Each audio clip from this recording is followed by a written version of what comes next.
We have, by the grace of God, now have reduced the price of food commodities. We are, however, yet to solve the problem of unemployment. We must continuously work together. I want to ask members of parliament who are here. We have set our target on the digital space to create jobs.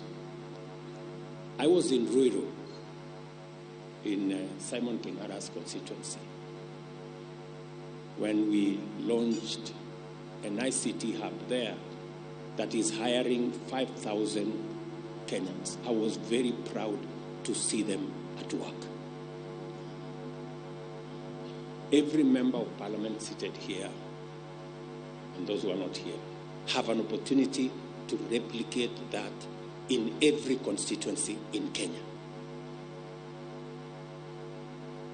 That is why we changed